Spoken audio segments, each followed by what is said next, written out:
السلام عليكم ورحمه الله. كي دايرين؟ لاباس عليكم؟ نتمنى ان شاء الله تكونوا مزيانين وبخير وعلى خير.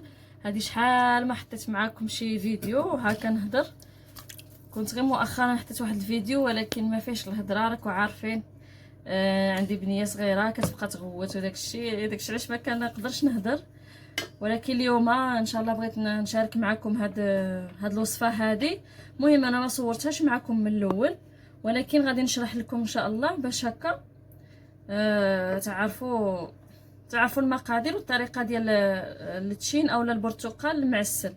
المهم حنا في وجده كنقولوا له التشين، وفي الغرب كيقولوا له الحامض وقيله الحامض.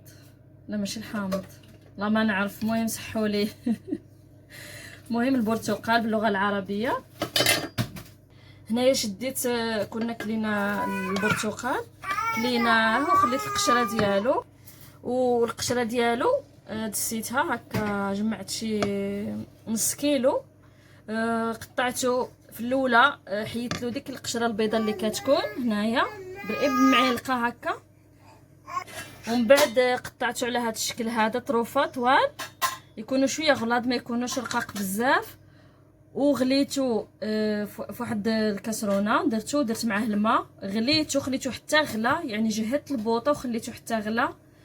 ومن بعد صفيته عاودت له 2 مرات، يعني درت 3 ديال المرات وانا كنغليه في الماء غير باش تمشي منه ديك المروره. ودابا هنايا شديت هاد الطنجره، درت فيها هاد القشور ديال هذا ديال الحامض اولا التشين، ودرت معاهم عبرته.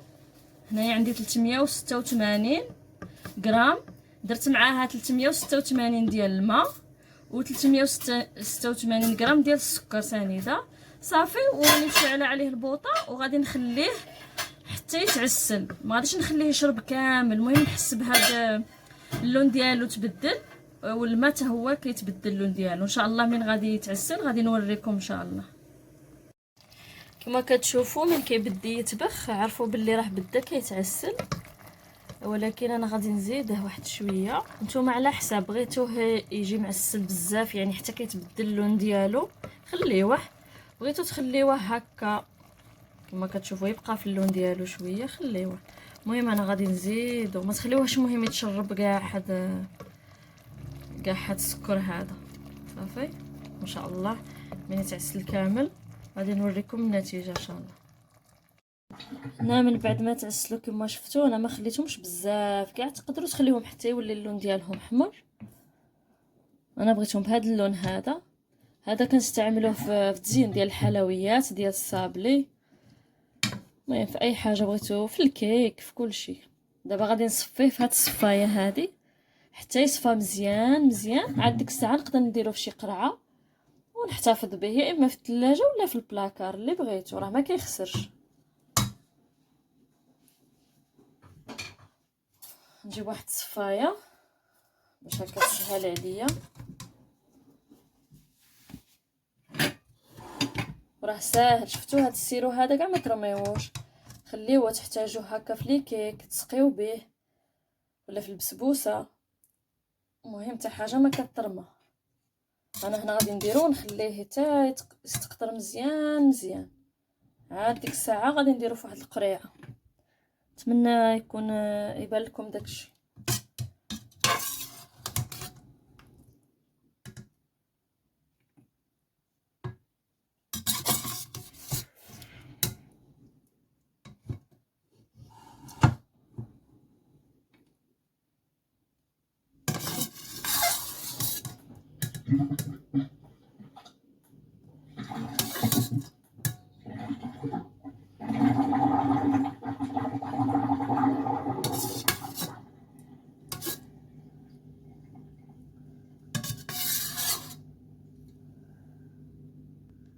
هذا هو الشكل النهائي ديالو كما كتشوفوا، كيجي معسل زوين بزاف، حسن ما تشريوه من برا. صايبوا شي حاجه في الدار هكا تعرفوا واش درتو فيها وتكونوا صايبتوها بيديكم. وان شاء الله نتمنى يعجبكم هذا الفيديو هذا، وإلا عجبكم كما العاده ما تنساوش ديروا لايك، واللي مازال ما اشتركش في القناه يشترك فيها. ومرحبا بكم، ودابا نقول لكم بسلام عليكم.